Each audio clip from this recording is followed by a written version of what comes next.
We are officially into the second quarter of 2025 and finish the first quarter of the year. So I wanted to sit down with you guys and talk about how I reflect on my goals each quarter of the year to help me stay on track for my bigger plan for the whole year.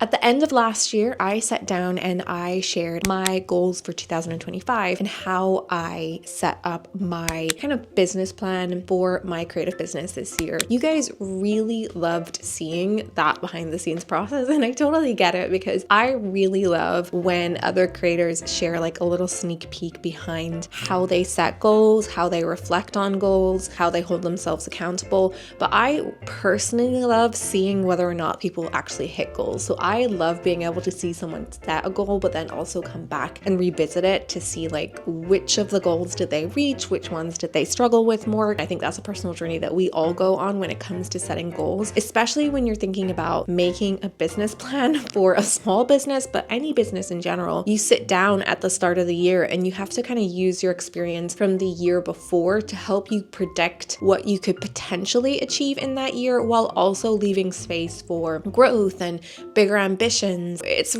kind of unpredictable at times which part of that business plan is going to work and which part is not. So today I thought it would be really fun to do my quarterly check-in with you guys. Full transparency, I did actually sit down and do my quarterly check-in separately yesterday, but what I'm going to share with you today is, first of all, a review on quarter one, the goals that I set for myself and the progress that I actually made with them. Second of all, my goals for quarter two of 2025 and how they kind of fit into my bigger picture of my bigger goals for the whole year. If you are looking for some productivity inspiration, I hope that this video is going to give it to you. I hope it's going to inspire you to get your Milanote or your Notion planner or your diary out. So let's head over to my Milanote and have a look at some of my goals from this year and how I am progressing with them so far. Welcome to my 2025 Milanote business plan. If you have been here since the start of this year, you will have already seen me set up and create this business plan in my 2025 reset video. If you haven't already seen that video and you're curious about how I created this business plan and you'd like to see a little bit more of a deep dive on it, I will put a link to that video here so you can go back and watch it and see a little bit more of the behind the scenes of building this business plan in Milanote. Let's first of all revisit quarter one. This little pink column here is quarter one. To the left over there, I do have like my bigger goals for the year. I'm not going to share my progress on them in this video because it's only the first quarter of the year. So generally I haven't actually ticked anything off of that goal list yet, but let's get into Q1. For each quarter, I have kind of color coded it so that it's like a different season of working on my business. Q1, the theme was all about romanticizing. This was my Q1 mood board. The word or like the theme for Q1 was romanticize your life. So I was really focusing on like just romanticizing my daily routines, building a little bit of like ease into my daily life in the studio where it's not like literally hit my desk and answer emails as soon as I come in, but rather like making time for reading, making time for like cute illustrations again, just for the fun of it. I really enjoyed the theme for this quarter. I'm honestly a little bit sad that romanticizing my life quarter is coming to an end, but I have figured out a way how to get it into Q2 as well. So in terms of like sticking to the theme and like keeping that at the front of my mind, I think I did a really good job this quarter to kind of embed that into everything that I've done. I think if you also go back and like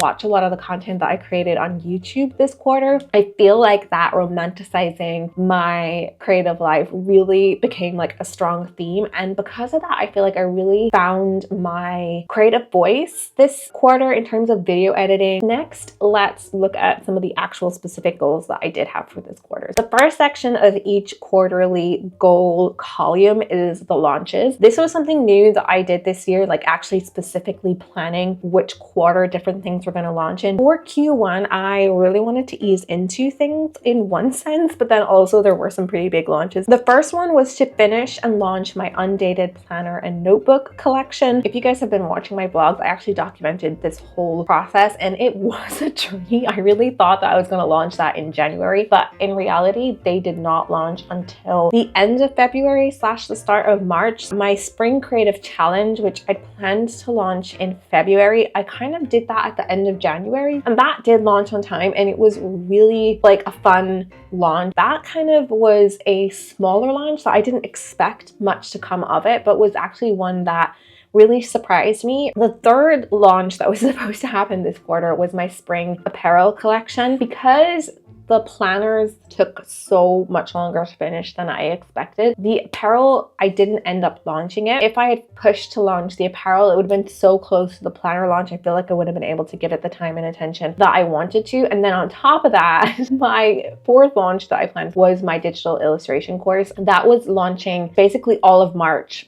My kind of marketing focus for my small business was around this new course. I decided to park the apparel collection and move it. I'm going to do a spring summer collection, which is going to launch this quarter. Of all the 4 launches that I had planned for Q1, I only didn't hit one. And honestly, the creative challenge and the course went way better than I expected them to. All in all, having planned out launches for the quarter worked really well. I've never had like this kind of format before, and I think knowing that there were other launches planned for each other quarter really did hold me accountable to getting projects done and like just pushing forward with things. Next, let's move on to my actual goals for the quarter. My learning goal for the quarter was kawaii character design. I have highlighted this in a yellow. If it's highlighted in pink, I did not make a start on it at all. And if it's highlighted in yellow, I feel like I did some work towards it, but not enough for me to consider that I actually did that goal. Then I had my specific goals, which you can see I hit all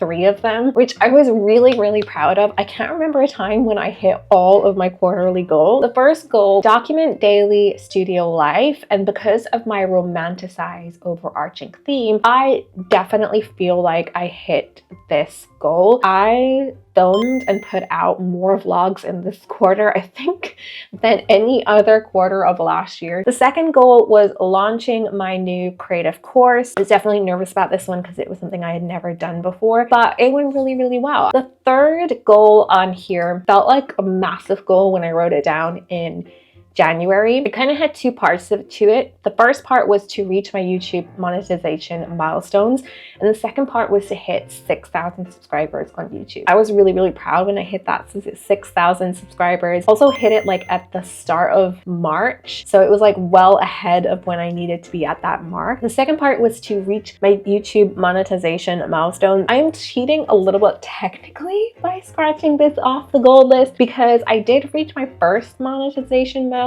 but I haven't hit the big 4,000 watch hours yet. I'm literally like 40 watch hours away from reaching it. I'm pretty sure that as I'm filming this, by the end of this week, I should actually reach that milestone based on like my views and watch hours from last week's content. So that is the goals. I hit them all. Super proud of myself for that. The final section of my quarterly planner is steps for success. Even though I hit all 3 of my goals, there are some of my steps to success that I don't feel like I actually did. So it's interesting that I still managed to achieve the goals without hitting all of these steps for success. That is Q1 out of the way. Let's have a look at Q2 and some of the goals I've set myself. The word of the season that I've chosen, or like the theme for the quarter, is routines. I decided to bring that romanticizing element that works so well for me in Q1 into Q2, and I'm going to be romanticizing my routines. Again, I have 4 launches planned for myself. The first one is my spring summer apparel collection. They're already designed and I already have the samples. I just need to actually plan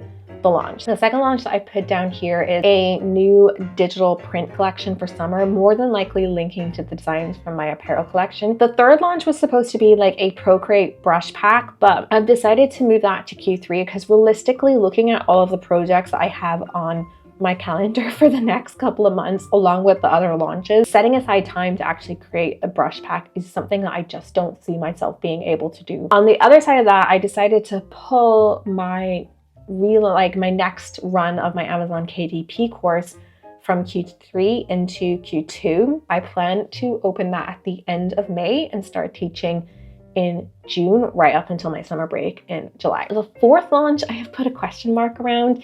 It's kind of related to my Amazon KDP course, so I'm hoping that I can work on this as part of like the marketing for my Amazon KDP course, and that is to create a coloring book. Let's have a look at some of the goals. My word of the season, as I've said, is routine. My learning goal, I'm continuing to focus on kawaii character design and illustration. Then my specific quarterly goals for Q2. First one, establish repeatable weekly routines around content creation, posting, editing, working on collabs and client projects. I want to be more productive and feel more organized in Q2. Second goal is to refresh and relaunch my Amazon KDP course with new coloring book content. And the third goal, I have written become fully monetized on YouTube, but I kind of wrote that because I knew that I'm definitely going to hit that like at the start of this quarter. I know that I'm going to achieve that, but I still wanted to put it down. And then in terms of my subscribers, I would like to hit 7,500